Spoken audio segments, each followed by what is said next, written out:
साथियों नमस्कार। Mugaliya classes YouTube channel पर आप सभी का हार्दिक स्वागत है। साथियों हम राजस्थान का इतिहास आज पढ़ेंगे। राजस्थान के इतिहास के संदर्भ में हम चौहान वंश, मेवाड़, राठौड़ वंश, कछवा वंश, जाट वंश इनके बारे में हम पढ़ेंगे।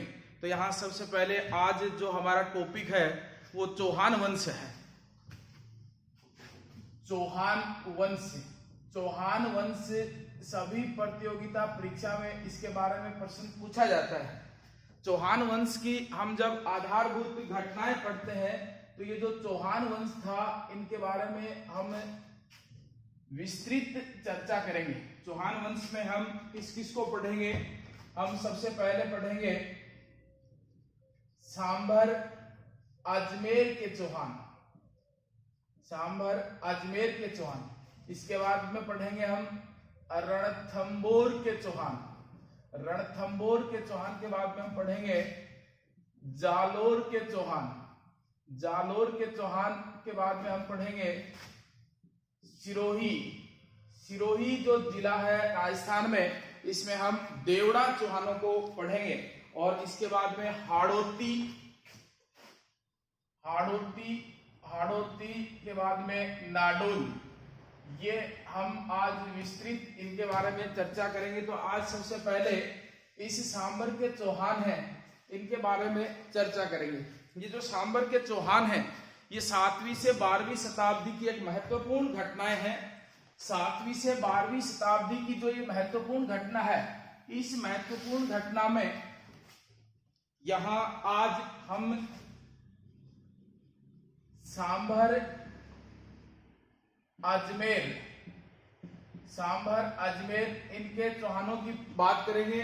लेकिन जहां पहले प्रश्न करते हैं कि चौहानों की उत्पत्ति है वो कहां से मानी जाती है, उत्पत्ति है, इस उत्पत्ति के प्रश्न बहुत आते हैं, उत्पत्ति के प्रश्न बहुत आते हैं। तो यहां से पहला प्रश्न है इनके जो उत्पत्ति के सिद्धांत में वो पहला तथ्य है वो है अग्निकुंड, अग्निकुंड का सिद्धांत, अग्निकुंड का सिद्धांत।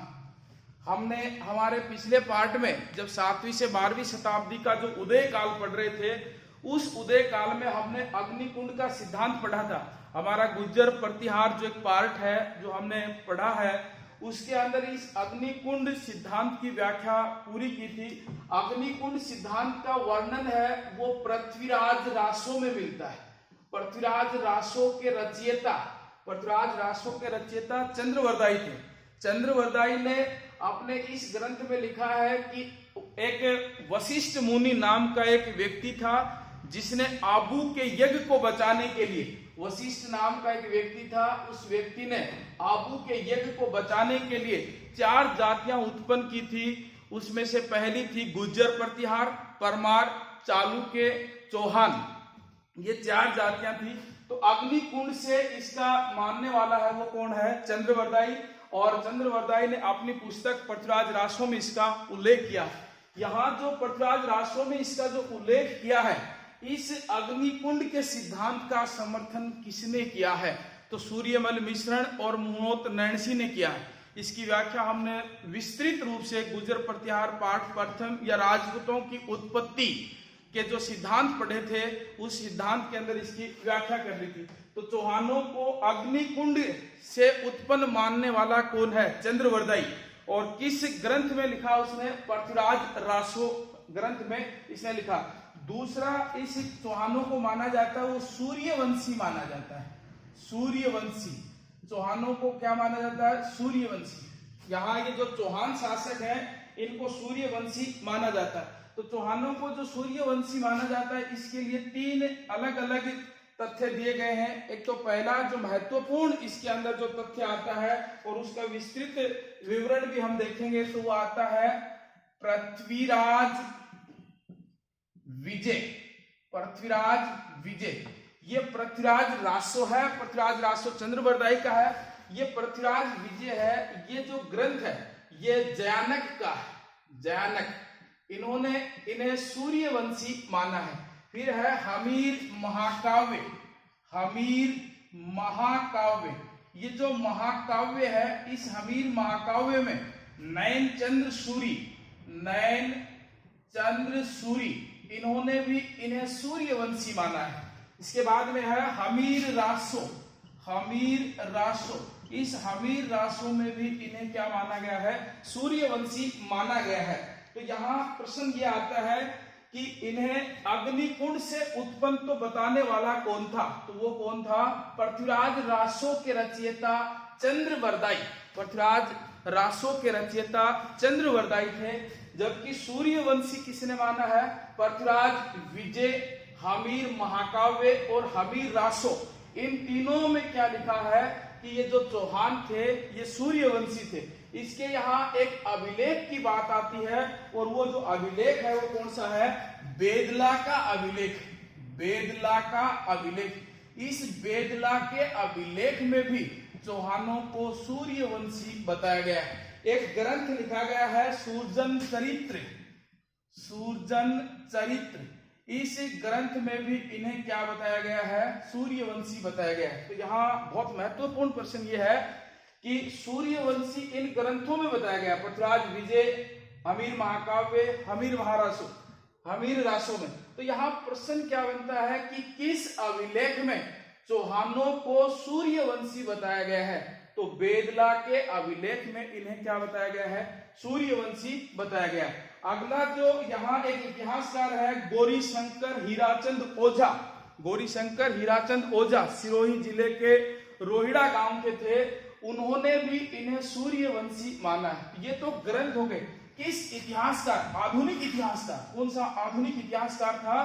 तो वो था गौरीशंकर हीराचंद ओझा। इन्होंने इन्हें सूर्यवंशी माना है। हीराचंद ओझा है, ये राजस्थान के सिरोही जिले में गांव पड़ता है बनास फैक्ट्री के पास। वहां रोहिड़ा गांव है और उनके ये निवासी थे। तो इन्होंने भी इन्हें क्या माना है? सूर्यवंशी इन्हें माना है। अब यहाँ अगला जो सूर्यवंशी के बाद में जो तथ्य आता है वो ये आता है कि इन्हें इंद्र का वंशज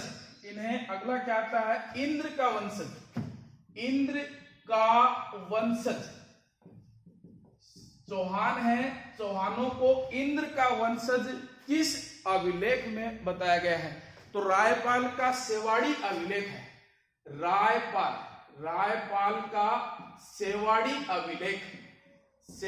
अभिलेख में इसे क्या बताया गया है कि यह इंद्र के वंशज थे। तो यहाँ इस अग्निकुंड, सूर्यवंशी और इंद्र के वंशज की बात हुई। तो अब यहाँ आते हैं, ये जो चौहान है इनको विदेशी भी माना गया है। इन्हें क्या माना गया है? विदेशी। हमने उसी 7वीं से 12वीं शताब्दी का जो उत्पत्ति काल पढ़ा था उसमें बात की थी। तो ये जो विदेशियों की बात आती है, यहाँ जो विदेशी हैं तो 3 इतिहासकारों के नाम आते हैं। एक तो आता है कर्नल जेम्स टोड। एक अध्याय अलग से लेंगे कर्नल जेम्स टोड का, इससे बार बार प्रश्न आते हैं। Colonel James Tod. उसके बाद में है V.A. स्मिथ और एक आता है विलियम क्रूक।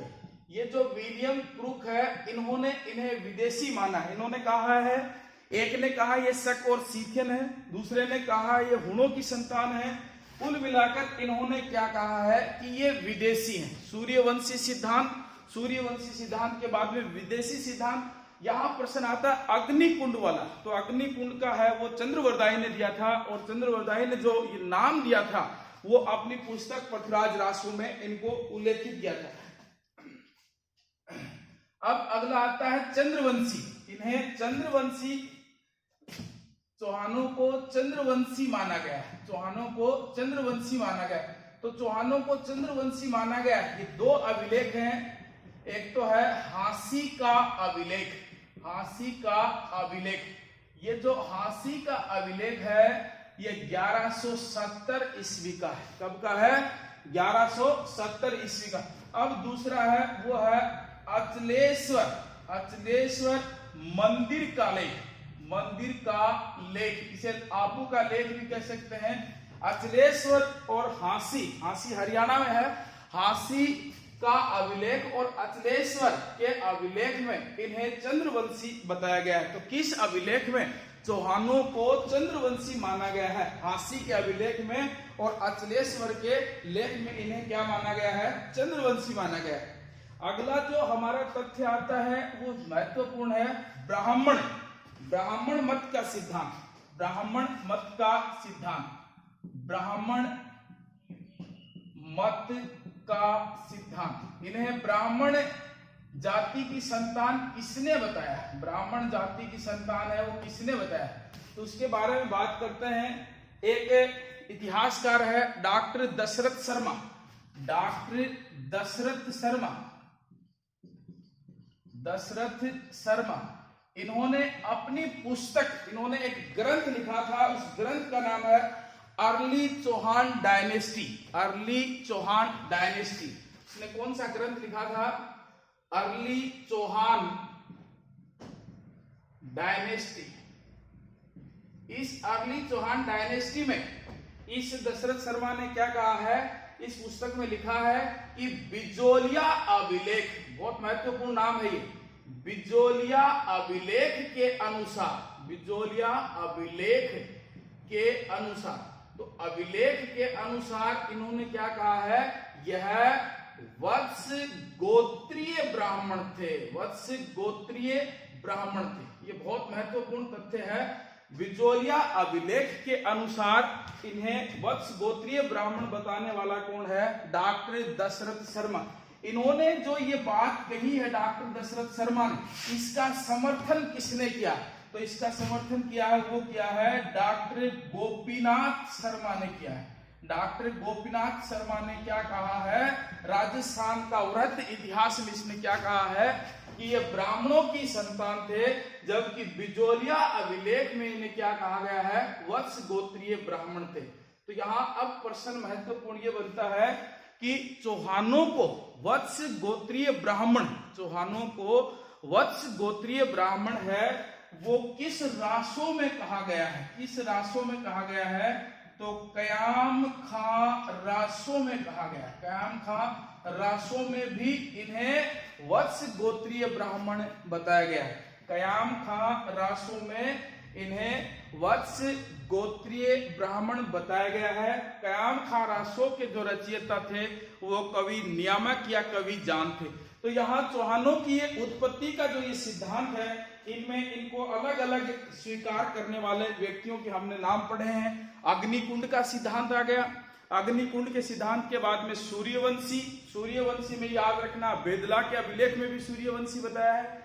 इसके बाद में हमने जो अगला हमारा जो तथ्य देखा था वो था इंद्र का वंशज। इंद्र के वंशज के बाद में हमने इन्हें देखा कि चौहानों की उत्पत्ति, इंद्र के वंशज के बारे में विदेशी सिद्धांत आ गए और ब्राह्मण सिद्धांत आ गए। यहाँ वत्स गोत्रीय ब्राह्मण बिजोलिया अभिलेख के अनुसार अर्ली चौहान डायनेस्टी, गोपीनाथ शर्मा ने कहा। तो ये जो बिजोलिया का अभिलेख है, बिजोलिया का अभिलेख, ये जो बिजोलिया का अभिलेख है ये 1170 ईस्वी का है और संस्कृत भाषा का ग्रंथ है। संस्कृत भाषा का क्या है? ग्रंथ है। इसको लिखने वाला व्यक्ति कौन था? गुणभद्र या श्रावक लालोक ने इसे लिखा था। तो यहाँ अब प्रश्न ये बनता है कि चौहान है, इन चौहानों के बारे में यह किसने कहा कि यह मिश्रित जाति की संतान है? मिश्रित जाति, ये सभी नाम आ गए, उनमें मिश्रित जाति की संतान वो बताया है चट्टोपाध्याय ने। चट्टोपाध्याय ने क्या कहा है कि ये जो चौहान है ये क्या है? मिश्रित जाति के। तो चौहानों की उत्पत्ति के बाद में हम इनके चौहानों के जो मूल निवास स्थान है इनके बारे में चर्चा करेंगे। ये तो थे चौहानों की उत्पत्ति के सिद्धांत। चौहानों की उत्पत्ति के सिद्धांत के बाद में इनकी बात करेंगे मूल निवास स्थान। मूल निवास स्थान, तो ये जो मूल निवास स्थान है इनकी बात करते हैं। चौहान है, चौहानों के मूल निवास स्थान की बात करेंगे तो वो यहाँ करेंगे कि यहाँ इसमें ज्यादा समय नहीं लगेगा। ये जो मूल निवास स्थान है, चौहानों के जो मूल निवास स्थान है इनके बारे में प्रश्न ये आता है कि इन्हें सपाद लक्ष्य का और अहिच छत्रपुर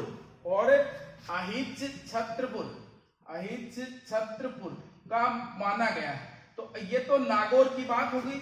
सपाद लक्ष्य की बात आती है, 1.25 लाख नगरों की भूमि इनका माना जाता है। इसे चौहानों का मूल निवास स्थान। तो यहाँ इसको मानने वाला जो व्यक्ति था वो व्यक्ति है, इसमें पृथ्वीराज विजय जयानक, इसको मानने वाला कौन था? जयानक ने क्या कहा पृथ्वीराज विजय में कि ये क्या थे? सपाद लक्ष्य और अहिच छत्रपुर के निवासी थे। जबकि एक अभिलेख है, वो अभिलेख है लाडनू का लेख। इसमें भी इन्हें सपाद लक्ष्य और अहिच छत्रपुर माना गया है और यही इनकी राजधानी, अहिच छत्रपुर नागौर को ही इनकी राजधानी मानी गई है। लेकिन यहां प्रश्न ये बनता है, सर्वाधिक मान्य मत की बात आती है। ये जो चौहान है, इन चौहानों का ये जो मूल निवास स्थान है, इस मूल निवास स्थान में सर्वाधिक मान्य मत क्या है? इन्हें सांबर पुष्कर, ये महत्वपूर्ण है, सांबर पुष्कर और सीकर। सांबर अजमेर जयपुर, पुष्कर और सीकर, ये तथ्य हैं, आगे चलकर सिद्ध भी हो जाएंगे। सांबर पुष्कर सीकर का माना गया है। तो चौहानों की उत्पत्ति और मूल निवास स्थान है वो इस प्रकार से थे कि इनकी उत्पत्ति पहले अग्निकुंड के बाद में सूर्यवंशी, फिर इंद्र के समान, फिर चंद्रवंशी, फिर विदेशी, फिर ब्राह्मणवत। और इनके मूल निवास स्थान में जयानक पृथ्वीराज विजय, जिसने पृथ्वीराज विजय के रचयिता जयानक, लाडनू का लेख और एक नाम और आता है शब्द कल्पद्रुम, उनमें इन्हें सपाद लक्ष्य और अहिच छत्रपुर का निवासी माना गया है। जबकि सर्वाधिक मान्य मत क्या है? वो ये है, यह सांबर पुष्कर और सीकर है, इनके निवासी थे। अब चौहानों की महत्वपूर्ण बात है वो अलग करेंगे।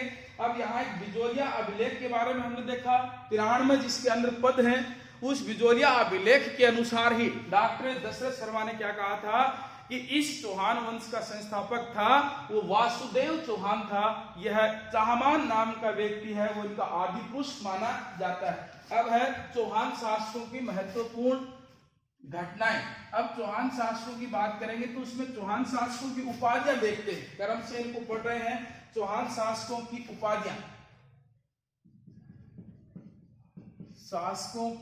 उपाधियां, ये जो शासक है इनकी उपाधियां हैं, ये बहुत महत्वपूर्ण है। बार बार प्रश्न आता है शासकों की उपाधियां क्या थी। तो पहला है मतंगा या एक और नाम आता है गंगा। मतंगा या गंगा किस चौहान शासक को कहा जाता है? तो वो कहा जाता है विग्रहराज सेकंड को कहा जाता है, द्वितीय को कहा जाता है। मतंगा या गंगा किस चौहान शासक की उपाधि थी? तो किस चौहान शासक की उपाधि थी? विग्रहराज द्वितीय की थी। दूसरी जो उपाधि आती है वो आती है महाराजा धीराज। ये उपाधि थी वो थी पृथ्वीराज प्रथम की। ये छोटे छोटे शासक है, इनका इतिहास में विशेष उल्लेख नहीं है, लेकिन ये पूछा जा सकता है। महाराजा धीराज उपाधि थी वो किसकी थी? पृथ्वीराज प्रथम की। जीर्ण जो मंदिर है सीकर में, उसके लेख के अनुसार यह शासक चौहानों का शासक था महाराजा धीराज, इसके पास उपाधि थी। महाराजा परम भट्टारक महाराजा धीराज परमेश्वर, वो नागभट्ट द्वितीय की थी। तो महाराजा धीराज की उपाधि किसकी थी? पृथ्वीराज प्रथम की थी। इसके बाद में आता है अगली बहुत महत्वपूर्ण उपाधि है और वो उपाधि थी कवि बांधव। उपाधि कौन सी है? कवि बांधव किसे कहा जाता है? तो किसे कहा जाता है? विग्रहराज चतुर्थ को कहा जाता है। कवि बांधव किसे कहा जाता है? विग्रहराज चतुर्थ को कहा जाता है। साहित्यकारों को आश्रयदाता खुद कवि था, बड़ा नाम है इतिहास में इसका, शासनकाल इतिहास के अंदर साम्राज्यवादी का विस्तार में भी आएगा। तो कवि बांधव है, ये किसे कहा गया है? विग्रहराज चतुर्थ को कवि बांधव का नाम दिया है। और एक और नाम है वो आता है राय पिथोरा, राय पिथोरा। और राय पिथोरा के बाद में दूसरा जो नाम है वो है दल पुंगल। राय पिथोरा और दल पुंगल ये उपाधि थी पृथ्वीराज तृतीय की, पृथ्वीराज तृतीय की। राय पिथोरा और दल पुंगल ये पृथ्वीराज तृतीय की उपाधि थी। राय पिथोरा का मतलब है हिंदू दुर्गों का रक्षक। दल पुंगल का अर्थ है वो क्या है?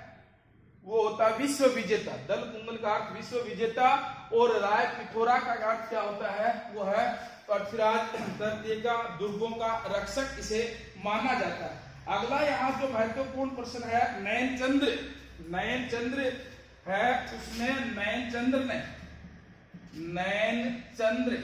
ने रंभा मंजरी, वेरी वेरी इंपॉर्टेंट है, रंभा मंजरी एक कृति लिखी थी। इस कृति में यह जो उपाधि है यह किसको प्रदान की गई है? वो की गई है कन्नौज के शासक जयचंद को प्रदान की गई है। लेकिन राय पिथोरा, पृथ्वीराज चौहान, दल पुंगल ये नाम आते हैं तभी बात आती है इनकी, ये उपाधि किसको प्रदान की गई थी? पृथ्वीराज चौहान को। तो मतंगा और गंगा विग्रहराज द्वितीय, महाराजा धीराज पृथ्वीराज प्रथम, कवि बांधव विग्रहराज चतुर्थ को, और राय पिथोरा और दल पुंगल की जो उपाधि है वो किसे दी गई थी? जहां पृथ्वीराज तृतीय को दी गई थी। अब यहाँ प्रश्न आता है, यहाँ प्रश्न आता है चौहान, चौहान वंश, चौहान वंश की वह रानी, चौहान वंश की वह रानी जो रूठी रानी के नाम से प्रसिद्ध थी, रूठी रानी के नाम से प्रसिद्ध थी। तो रूठी रानी, चौहान वंश की रूठी रानी किसे कहा जाता है? तो चौहान वंश की रूठी रानी किसे कहा जाता है? सुहावा देवी को कहा जाता है, सुहावा देवी। ये सुहावा देवी पृथ्वीराज द्वितीय की पत्नी थी। किसकी पत्नी थी ये थी पृथ्वीराज द्वितीय की पत्नी थी। पृथ्वीराज द्वितीय की पत्नी कौन थी? सुहावा देवी। इसे चौहानों की क्या कहा जाता है? रूठी रानी। इन्होंने ही भीलवाड़ा, इनका जो महल है वो भीलवाड़ा, भीलवाड़ा के मेनाल में, भीलवाड़ा के कहाँ है? मेनाल में इस चौहानों की रूठी रानी का महल है। और यहाँ एक प्रश्न और है, इस सुहावा देवी ने सुहावेश्वर मंदिर, सुहावेश्वर मंदिर का भी निर्माण करवाया था। तो चौहानों की रूठी रानी के नाम से अगर प्रश्न आता है तो वो कौन थी? सुहावा देवी थी। अब प्रश्न आता है चौहानों का, प्रश्न अगला प्रश्न क्या आता है? चौहानों का पितृहंता प्रश्न आएगा, वो क्या आएगा? चौहानों का पितृहंता। तो चौहान शासकों की बात नहीं है, सभी शासकों की बात आएंगी बार बार। तो चौहान शासकों का पितृहंता किसे कहा जाता है? तो चौहानों का पितृहंता, हर वंश में नाम आएंगे चौहानों का पितृहंता। तो चौहानों का पितृहंता कौन था? वो चौहानों का पितृहंता था, वो था जगदेव। आगे पढ़ेंगे हम, अर्णोराज का बेटा था ये, आगे पढ़ेंगे। अजयपाल के बाद में, अजराज के बाद में अर्णोराज, और अर्णोराज के बाद में जब पढ़ेंगे तो वहां जगदेव को पढ़ेंगे। और जगदेव चौहान वंश का क्या था? पितृहंता कहलाता। तो चौहान वंश का पितृहंता कौन कहलाता है? वो कहलाता है जगदेव। हमने हमारे पिछले पाठ गुर्जर प्रतिहार में पढ़ा था कि जो भोज प्रथम है उन्हें गुर्जर प्रतिहार वंश का या मीर भोज को गुर्जर प्रतिहार वंश का पितृहंता कहा जाता है। तो चौहानों का पितृहंता कौन था? वो था जगदेव। एक अगला प्रश्न आता है कि मुस्लिम, प्रश्न क्या आता है? मुसलमानों को पराजित करने वाला, मुसलमानों को पराजित करने वाला, मुसलमानों को पराजित करने वाला प्रथम चौहान शासक कौन था? प्रथम चौहान शासक कौन था? तो प्रथम चौहान शासक था वो था हर्षराय। चौहानों को पराजित करने वाला प्रथम चौहान शासक कौन था? तो वो था हर्षराय था। इसके बाद में प्रश्न यहाँ आता है कि ये जो चौहान शासक है, चौहान शासक है, इनमें इस हर्ष राय ने तो इनको पराजित कर दिया मुसलमानों को। तो प्रश्न यहाँ ये भी बनता है कि किस चौहान शासक, प्रश्न यहाँ देखिए थोड़ा सा, कि मुसलमानों को पराजित करने वाला प्रथम चौहान शासक कौन था? हर्ष राय था। तो यहाँ प्रश्न ये भी बनता है कि मुसलमानों ने किस शासक के समय पहली बार आक्रमण किया था? तो पहली बार यहाँ इस मुसलमानों की बात हो रही है, मुस्लिम आक्रमण पहली बार है वो किसके शासन काल में हुए थे? वो हुए थे दुर्लभ राय के समय, दुर्लभ राय चौहान के समय यहाँ पहला मुस्लिम आक्रमण हुआ था। जब खलीफाओं ने व्यापारियों के भेष में यहाँ आक्रमण किया था तो उसके समय शासक कौन था? तो वो कौन था? दुर्लभ राय। और इनको पराजित करने वाला कौन था? वो था हर्ष राय। तो यहाँ इसके बाद में अगला जो तथ्य आता है, इनका आता है कि इनका एक मंदिर है, इनका एक मंदिर है, वो मंदिर है शाकंभरी माता का मंदिर। वो मंदिर कौन सा है? शाकंभरी देवी। प्रश्न आता है शाकंभरी देवी, शाकंभरी देवी है। इस शाकंभरी देवी के मंदिर का निर्माण है वो किसने करवाया था? वो करवाया था दुर्लभ राय। शाकंभरी देवी तो वो किसने करवाया था? दुर्लभ राय के भाई माणक ने करवाया था। ये याद रखना है, शाकंभरी देवी है, इसके मंदिर का निर्माण किसने करवाया था? दुर्लभ राय के भाई माणक ने करवाया था।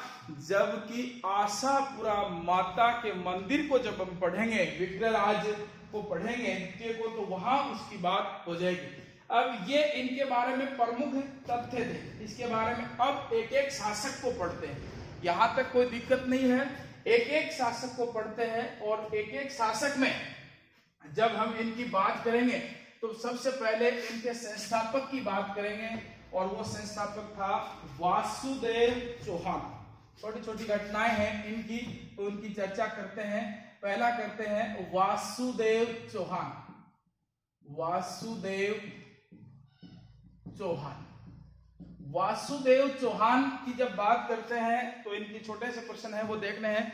वासुदेव चौहान है, इसे चौहान वंश का संस्थापक माना जाता है। संस्थापक चौहान वंश का संस्थापक किसे माना जाता है? तो चौहान वंश का संस्थापक किसे माना जाता है? जब इसकी बात आती है तो चौहान वंश का संस्थापक किसे माना जाता है? वासुदेव चौहान को माना जाता है।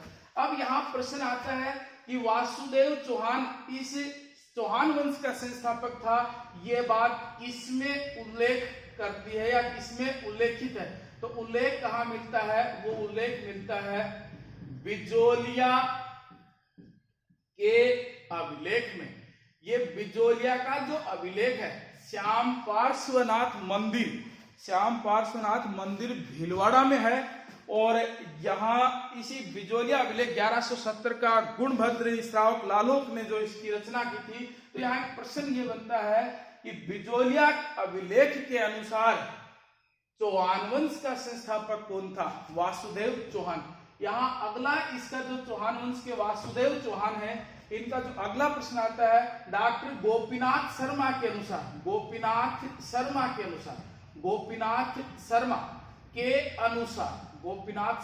अनुसार इस वंश की नींव 551 ईस्वी में रखी गई थी। तो यहाँ इसकी नींव कब रखी गई थी? तो नींव कब रखी गई थी? 551 ईस्वी में रखी गई थी गोपीनाथ शर्मा के अनुसार। अब यहाँ प्रश्न आता है कि वासुदेव चौहान था, इन्होंने एक झील का निर्माण करवाया था और वो झील कौन सी है? उसका नाम है सांबर झील। सांबर झील का निर्माता, तो सांबर झील का निर्माण किसने करवाया था? तो सांबर झील का निर्माण किसने करवाया था? वासुदेव चौहान ने करवाया था। तो वासुदेव चौहान चौहान वंश का संस्थापक, उल्लेख कहाँ मिलता है? बिजोलिया के अभिलेख में। यहाँ इसकी नींव कब रखी गई थी? 551 ईस्वी में। और सांबर झील का निर्माण है वो किसने करवाया था? वासुदेव चौहान ने। अगला जो तथ्य है वो आता है, अगला जो शासक आता है वो आता है दुर्लभ राय। अगला जो शासक आता है वो आता है दुर्लभ राय। ये जो दुर्लभ राय, इस दुर्लभ राय के बारे में हमने तथ्य पढ़ लिया है। इनके समय खलीफा वली अहमद वली, इनके समय में एक खलीफा था और उस खलीफा का नाम था वली अहमद मलिक, इस खलीफा वली अहमद मलिक ने पहली बार यहाँ आक्रमण किया था। पहली बार यहाँ क्या किया था? आक्रमण किया था। तो पहले देखा हमने कि मुसलमानों का पहली बार किस शासक के समय आक्रमण हुआ था? चौहानों के शासक की बात हो रही है। तो वो किसके समय हुआ था? दुर्लभ राय के समय यहाँ हुआ था। इसके बाद में अगला प्रश्न आता है, वो आता है गुअग प्रथम। अगला जो शासक आता है वो कौन सा आता है? गुअग प्रथम। ये जो गुअग प्रथम है, इसका इतिहास कोई बड़ा नहीं है। ये नागभट्ट द्वितीय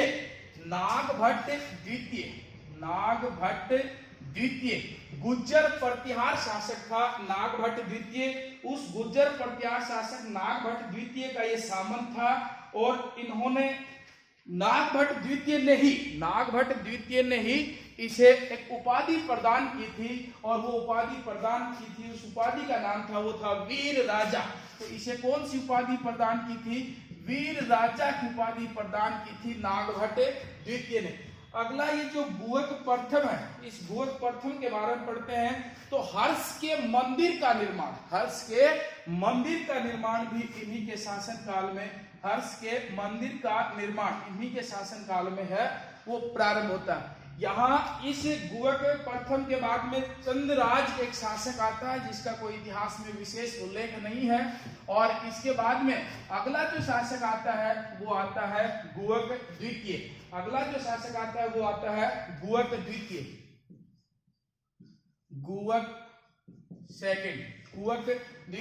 गुअग द्वितीय का कोई महत्वपूर्ण प्रश्न नहीं है। इन्होंने अपनी बहन कलावती का विवाह है वह प्रतिहार शासक भोज प्रथम या मिहिर भोज के साथ किया था। तो प्रश्न आ सकता है, किस चौहान वंश ने प्रतिहार शासकों के साथ वैवाहिक संबंध स्थापित किए थे? तो प्रतिहार शासकों के साथ वैवाहिक संबंध स्थापित करने वाला प्रथम चौहान शासक कौन था? तो वो कौन था? प्रथम चौहान शासक कौन था? वो था गुअग द्वितीय। इन्होंने यहाँ इस वैवाहिक संबंध स्थापित किए थे। फिर आता है प्रश्न, अगला जो शासक है वो आता है चंदन राज। अगला जो प्रश्न आता है वो आता है चंदन राज। गुअग द्वितीय के बाद में उनका सुपुत्र चंदन राज शासक बनता है। तो यहाँ इनकी पत्नी का बहुत उल्लेख होता है। इनकी पत्नी का नाम था रुद्राणी, या इसे आत्म प्रभावी कहते हैं। साथियों, इसे रुद्राणी या आत्म प्रभावी कहते हैं। यह यौगिक क्रियाओं में निपुण थी। यौगिक क्रियाओं में मतलब उस जमाने में भी कोई बाबा रामदेव था, उसकी चेली रही होगी। यौगिक क्रियाओं में ये क्या थी? निपुण थी। और प्रतिदिन पुष्कर, ये बहुत महत्वपूर्ण है, प्रतिदिन पुष्कर में महादेव मंदिर के सामने 1000 दीपक जलाती थी। 1000 दीपक जलाती थी। प्रतिदिन महादेव के सामने क्या करती थी? 1000 यह दीपक जलाती थी। तो चंदन राज जो शासक था, इसके बाद में आता है वो आता है वाकपति राज। इसके बाद में छोटे छोटे शासक हैं ये वाकपति राज। ये छोटे छोटे शासक हैं, इनकी एक एक दो दो पंक्तियां ही महत्वपूर्ण है। यहीं से प्रश्न बन जाता है, जब पेपर गहराई से जाता है तो प्रश्न बन जाता है।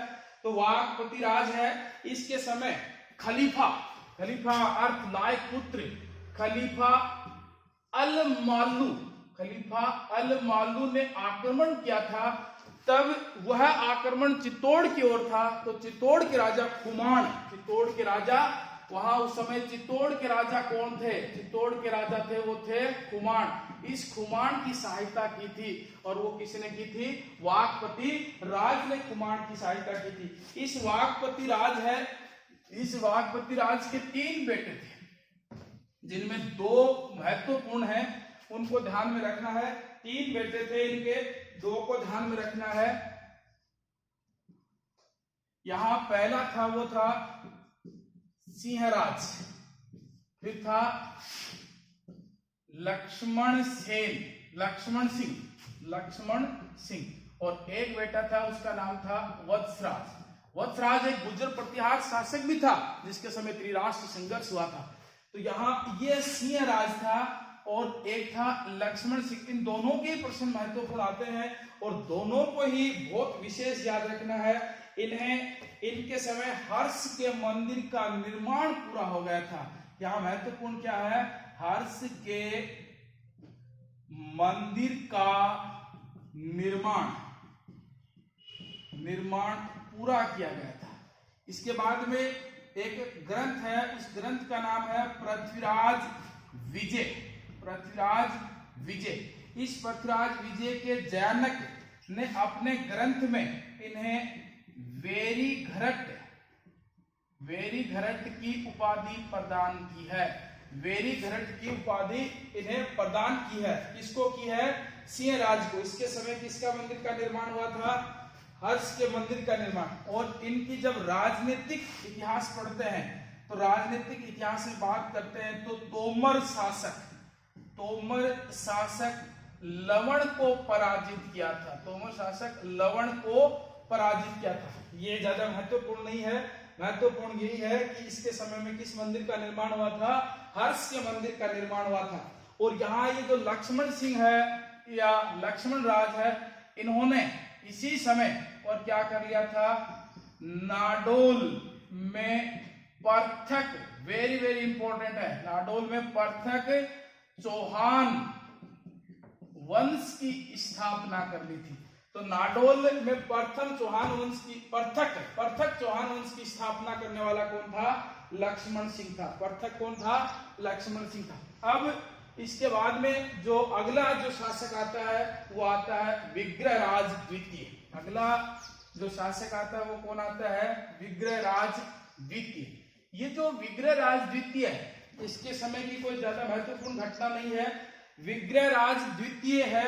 इस विग्रहराज द्वितीय के समय भारत के अंदर और एक दो वंश चल रहे थे भारत के अंदर। अग्निकुंड के सिद्धांत के समय हमने ये चार जो वंश पढ़े थे, एक का नाम था प्रतिहार, गुर्जर प्रतिहार, उसके बाद में परमार के बाद में चालुक्य और एक था चौहान। तो ये प्रमुख चल रहे थे 7वीं से 12वीं शताब्दी के दौरान। तो यहाँ प्रश्न आता है कि किस शासक के काल में, प्रश्न यहाँ पर क्या आता है कि किस शासक के काल में चौहान, किस शासक के काल में चौहान व चालुक्य वंश के मध्य विरोध या आपसी विवाद है वो प्रारंभ हो गया था। तो वो किसके समय हो गया था? विग्रहराज द्वितीय के समय। अब ये जो विग्रहराज द्वितीय, इसका एक प्रश्न बहुत महत्वपूर्ण है। वो प्रश्न क्या है? आशापुरा माता के मंदिर का निर्माता कौन था? तो वो कौन था? विग्रहराज द्वितीय था, जिन्होंने इस मंदिर का निर्माण भड़ोच में करवाया था। और ये गुजरात में है। और भड़ोच का प्रश्न याद रखना है। प्राचीन भारत में जो पश्चिमी बंदरगाह था उसका क्या नाम था? जो महत्वपूर्ण था उसका नाम भड़ोच था। अब यहाँ प्रश्न आता है अगला, वाकपति राज। अगला शासक कौन है? वाकपति राज। यहाँ थोड़ा सा ध्यान में रखना है, ये जो वाकपति राज है इन्होंने मेवाड़ का एक शासक था। और उस मेवाड़ के शासक का नाम था, वो था अंबा प्रसाद। इस अंबा प्रसाद की हत्या कर अपना राजनीतिक वर्चस्व स्थापित इन्होंने ही किया था। इसके बाद में हमने पृथ्वीराज प्रथम को पढ़ा है। पृथ्वीराज प्रथम की उपाधि पढ़ी थी महाराजा धीराज। तो महाराजा धीराज तो जीर्ण जो मंदिर है सीकर में, उसमें भी उल्लेख मिलता है कि 1105 के आसपास पृथ्वीराज प्रथम शासक हुआ था। उसके बाद में अगला आता है पृथ्वीराज द्वितीय। तो वो हमने पढ़ लिया। पृथ्वीराज द्वितीय की जो पत्नी है उसका नाम था सुहावा देवी, जो चौहान वंश की रूठी रानी के नाम से प्रसिद्ध थी। अब यहाँ से इसके बाद में महत्वपूर्ण घटनाएं प्रारंभ होती हैं और वो शासक है आजेराज। वो शासक कौन सा है? आजेराज। पृथ्वीराज चौहान है, वहां तक इसको पढ़ेंगे। ये महत्वपूर्ण शासकों में से एक है। और यहाँ प्रश्न यही से प्रारंभ होते हैं। अजयराज आ जाएगा, अर्णोराज आ जाएगा, विग्रहराज चतुर्थ आ जाएगा और पृथ्वीराज चौहान के जो 4 शासक हैं, ये चारों ही शासक महत्वपूर्ण हैं। अब तक हमने जो पढ़ा है चौहान, इस चौहान वंश की जो उत्पत्ति पढ़ी है, उत्पत्ति के बाद में इनके मूल निवास स्थान पढ़े हैं, महत्वपूर्ण इनके एक एक शब्द देखे हैं, एक एक राजाओं की उपाधियां पढ़ी हैं और एक एक राजाओं के जो महत्वपूर्ण शासन काल में आक्रमण है उनके बारे में पढ़ा है। यहाँ कई दिन से लगातार एक ही कमेंट आ रहा था कि सर राजस्थान का इतिहास कब प्रारंभ होगा, तो राजस्थान इतिहास प्रारंभ कर दिया गया है। लगातार आपको राजस्थान की क्लासें मिलती रहेंगे, बीच बीच में आपको राजस्थान के कला संस्कृति की भी क्लास मिलती रहेगी। आप सभी से एक विशेष निवेदन है कि कोई भी आपको तथ्यात्मक प्रश्न में लगे तो उस समय मुझे कमेंट्स जरूर कर दिया करो कि यहाँ ये बात है, इसको पुनः समझानी है। मैं भरपूर कोशिश करूंगा कि मैं आप तक खुद जुड़ जाऊं और इस हमें राजस्थान भारत के इतिहास के प्रश्नों को देखें। परीक्षा में आने वाला ऐसा कोई भी प्रश्न नहीं हो जो आपने कभी पढ़ा नहीं हो, ऐसी भरपूर मेरी कोशिश रहती है पढ़ाने की। तब और साथियों, अपने इस बुगालिया क्लासेस यूट्यूब चैनल को जो आप देख रहे हैं, इस सभी के लिए आपका हार्दिक स्वागत है। नमस्कार।